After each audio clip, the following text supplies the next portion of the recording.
We are back on Get Up Live in New York with major breaking news, as we've touched on early this morning, from the NBA involving not one but two arrests of notable people within the NBA. Shams is with us. We've been following your Twitter feed all morning long, Shams, as you've been reporting on it. For those who've not heard anything about this, just tell everyone everything they need to know. What has happened this morning? Greeny, Portland Trailblazers head coach Chauncey Billups and Miami Heat guard Terry Rozier have both been arrested this morning. Billups at around 6 a.m. in Portland, Oregon, and Rozier around 6 a.m., I'm told, in Orlando, where the Heat were playing last night. Rozier's been arrested for his involvement in alleged sports gambling, prop bets, and Billups, ABC News is reporting, is tied to an illegal poker operation tied to the mafia. And so the FBI has been investigating this situation for several months, and in Rozier's case, at least 2 years.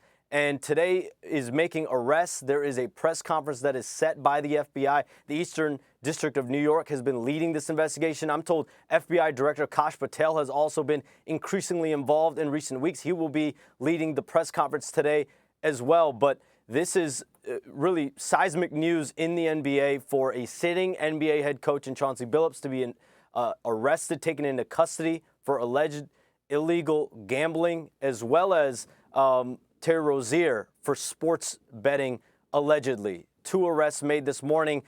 There are expected to be numerous arrests also tied to both of these situations. So the NBA wakes up this morning in the midst of, I suppose you would have to say, a sports league's worst nightmare. Is there any indication that the league had any idea this was coming? Did they know any of this might happen this morning? As of last night, I was told the NBA did not have knowledge of these specific arrests. This has been led by the FBI. The FBI made their arrests early this morning. But the NBA has been investigating Terry Rozier, Malik Beasley. Terry Rozier was cleared by the NBA investigators over the last couple years. That's why he's been playing in games. Malik Beasley, a free agent, has not been cleared by the NBA's investigation. That's been ongoing. As of about 15, 20 minutes ago, I was told Malik Beasley was not taken into custody today as part of these gambling investigations and arrests today. Okay, so again, we've had 2 arrests so far, and the possibility there will be more. It's outstanding work, Shams. As always, we'll let you get back to the phones here, and if there's any further information, please join us as we'll bring it out to the table here right off the bat. We live in an entirely different atmosphere when it comes to sports gambling than certainly those of us, Shefty and I, and some of the older people at the table, grew up in this business being around. Sports gambling was always something that was completely verboten. It was something that was sort of in the shadows. It was something that leagues stayed far away from. It was something that networks like ESPN would stay far away from. Those days are obviously long behind us. You hear a lot about legal sports gambling on this show. The Bussin' Boys, obviously sports gambling is a huge part of what you do, so we put those all out there as a preamble because it might be in the back of people's minds, and we acknowledge that this is a different time and place. However, there is a fine line, not so fine, there is a bold line that obviously has to be drawn between legal sports gambling when it comes to the public and anything that might infiltrate into locker rooms and into teams. And we all knew it was going to be a complication as this became more and more prevalent within the world of sports. So, Dan, I'll start with you. You played in the NFL, 12 years in the NFL. These are obviously conversations. For all of that time, sports gambling in this country would have been illegal. And in those days, as I have been told many times, people would come in, representatives from the league, make very clear just how far away from these sorts of things and how serious the consequences are for anyone who was caught and entangled in any of this stuff. What are your thoughts as you hear these stories? Yeah, I think, number one, what you do in the darkness will always come to the light. And these players and Chauncey, at least allegedly, have been doing things, that they certainly thought would remain secretive. I think the second thing is, it's hard, like back then when we were playing in the league, it was relatively easy or significantly easy for us to stay away from it because it wasn't as easily accessible. So yes, we always had people coming in and explaining to us what you could and could not do. And it was mainly don't do anything. And it was almost like you didn't think about it twice because it was such an impossible thing to even entertain doing.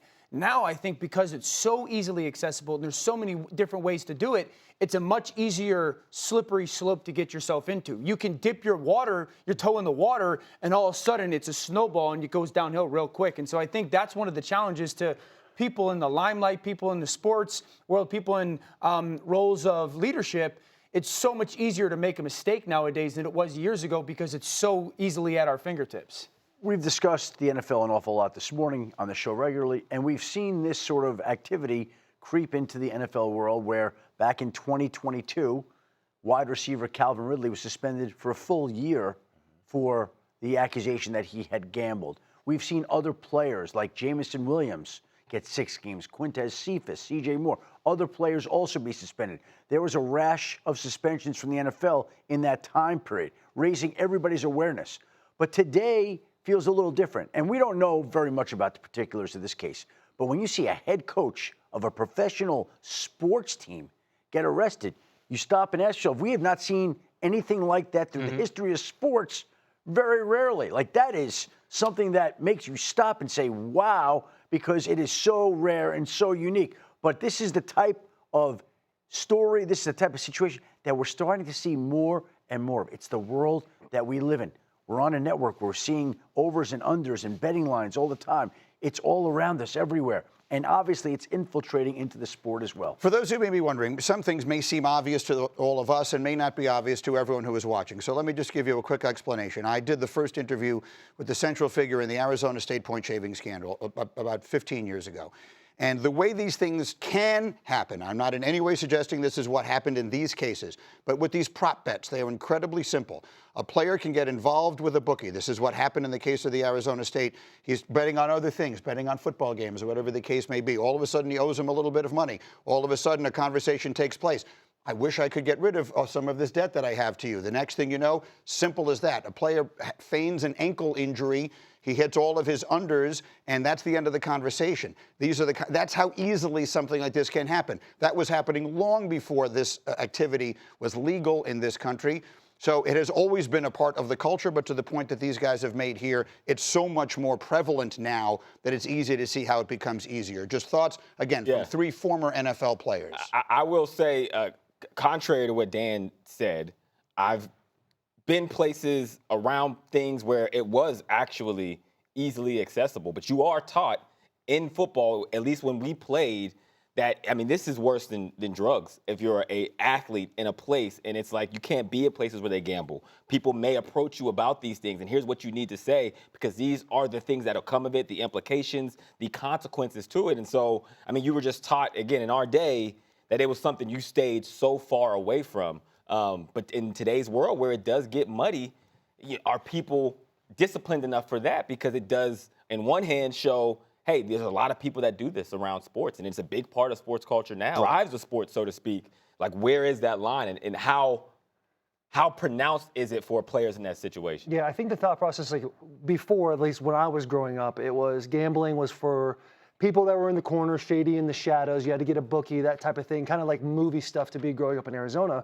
And then I get into the league, it's illegal, it becomes legal, and you have these meetings with the NFLPA. They come in, they say you cannot bet on NFL games. At the time when it first started, it was like you can't bet on anything. You can't even have the app on your phone. You can't endorse can't companies that have connection to gambling. Right, but my understanding of it was if you make it legal in certain states and have regulations wrapped around it, you preach responsible gaming, then it can be safer for everybody to enjoy, add a little something extra to their game, which is totally fair.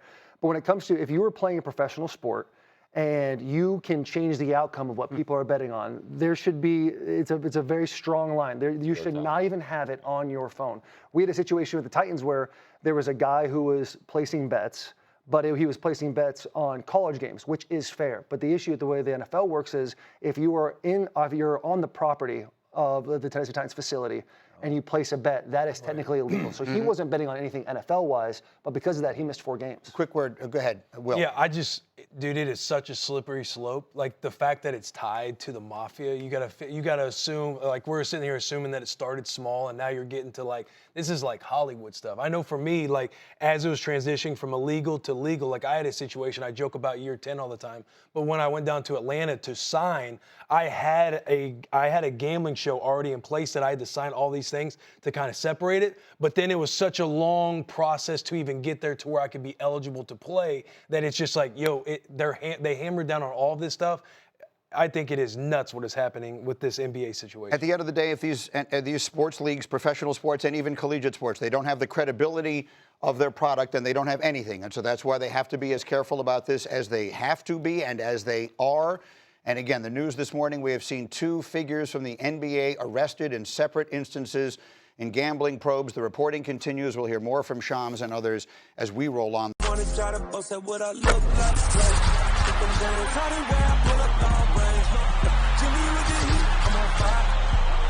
NBA